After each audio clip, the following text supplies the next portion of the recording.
அண்ணாச்சி வணக்கம் அண்ணாச்சி. வணக்கம் வணக்கம் அண்ணாச்சி, நல்லா இருக்கீங்களா? அண்ணாச்சி நம்ம இப்போ நேற்று ஊர்லேருந்து வந்தோம் அண்ணாச்சி. சென்னையில் செட்டில் ஆயிருக்கோம். சரி ஏதாவது வேலை கிடைக்குமான்னு தேடிட்டு இருந்தேன். உங்கள் கடையை பற்றி எல்லாரும் சொன்னாங்க. பார்க்கும்போதும் கடை பெருசாக இருந்துச்சு, நீங்களும் பார்க்க தெய்வ கணக்காக இருந்தீங்க. சரி உங்ககிட்ட ஏதாவது வேலை கிடைக்குமா அப்படின்னு சொல்லி கேட்டு போகலான்னு வந்தேன் அண்ணாச்சி. ஏதாச்சும் வேலை கிடைக்குமா? நான் படிச்சிருக்கேன் அண்ணாச்சி, நான் படிச்சிருக்கேன் அண்ணாச்சி. நம்ம குடும்பத்திலே நான் தான் கொஞ்சம் அதிகமாக படிச்சது. 7ஆம் வகுப்பு வரைக்கும் படிச்சிருக்கேன் அண்ணாச்சி. அண்ணாச்சி நீங்க ஏன் சிரிக்கிறீங்கன்னு தெரியுது. ஏன்னா என் ஊர்ல இருந்து வந்து 7ஆவது வகுப்பு வரைக்கும் சொல்றானே இந்த காலத்துல மெட்ராஸ்ல அப்படின்னு. சரிதான் அண்ணாச்சி, ஊர்ல அப்படி சொல்லி பழகிட்டாங்க, நம்ம பெருமையா சொல்லி பழகிட்டோம். என்ன பண்றது?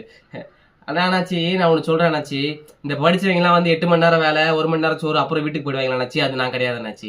நான் இப்பவும் சொல்றேன், நம்ம பிறந்து வந்ததெல்லாம் இதுக்கு மத்தியில தான் அண்ணாச்சி. இந்த அரிசி, பருப்பு, கோதுமை, புளி, வெங்காயம், பூண்டு இதெல்லாம் நான் விற்காதான் அண்ணாச்சி. நான் எவ்வளவோ வித்துருக்கேன் அண்ணாச்சி. எங்க ஊர்ல எங்க அப்பாவுக்கு முக்கால்வாசி லாபமே நான் தான் கொண்டு வருவேன். கணக்கு கலப்பெல்லாம் கண்ணு மாதிரி பார்ப்பேன் அண்ணாச்சி. இந்த கால்குலேட்டர்லாம் நமக்கு வேணாம் அண்ணாச்சி. மூலையிலே கணக்கு போடுவேன் அண்ணாச்சி. ஒரு பொருளை வித்துட்டு வாடானா வித்துட்டு வருவேன் அண்ணாச்சி. நல்ல லாபத்துல வித்துட்டு வருவேன். அந்த அளவுக்கு என்கிட்ட திறமை இருக்குது, பாத்துக்கோங்க. ஆனா அண்ணாச்சி நான் ஏன் திறமை அண்ணாச்சி இங்க வந்து அதுவும் சொல்லிடுறேன். நான் நினைச்சிருந்தேன்னு வச்சுக்கோங்களேன், இப்போ நான் போய் இந்த சரவணா ஸ்டோர்ஸ் வாசல்லையோ இல்ல போத்தீஸ் வாசல்லையோ நின்றுப்பேன். ஆனா வேணாம் அண்ணாச்சி, அது வெறும் வேலை அண்ணாச்சி. எத்தனை பேர் வந்து கஷ்டப்படுறாங்க, வெறும் வேலை தானே அது. நமக்கு பிடிச்ச மனசு பிடிச்ச வேலை செய்யறோமா, அந்த வேலை முடியும் திருப்தி இருக்கா, அவ்வளவுதான் அண்ணாச்சி. இந்த மணி நேர கணக்கெல்லாம் எனக்கு வேணாம் அண்ணாச்சி. அண்ணாச்சி இப்ப கூட அண்ணாச்சி நீங்க உடனே நான் வேலைக்கு சேர்த்துக்கங்க, எனக்கு நீங்க சம்பளம் கொடுங்க நான் சொல்ல அண்ணாச்சி. நீங்க என்ன வேலைக்கு சேர்த்துக்கோங்க, ஒரு வாரம் பாருங்க, நான் ஒரு வாரம் எல்லா வேலையும் செய்யறேன்.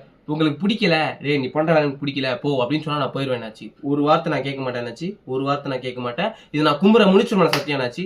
நான் முனிச்சுரமான சத்தியம் பண்ணா பண்ணது ஊர்காரங்களை பத்தி உங்களுக்கு தெரியும். அதான் அண்ணாச்சி, நீங்க எனக்கு வேலை மட்டும் கொடுங்க, நான் வேலை பாக்குறேன் அண்ணாச்சி. நீங்க என்ன வேலை சொன்னாலும் நான் செய்யறேன் அண்ணாச்சி, சரிங்களா? அண்ணாச்சி நாளைக்குலாம் எதுக்கு அண்ணாச்சி, நீங்க வேற. நான் இப்பயே வரேன் அண்ணாச்சி, இப்பயே எல்லாத்தையும் கத்துக்கிறேன். நாலுல இருந்து முடிச்சா வேலை செஞ்சிடறேன், அவ்வளவுதான். நீங்க வாங்க, என்னன்னு சொல்லுங்க, இப்ப என்ன பண்ண உங்களை சொல்லுங்க, வாங்கம்மா.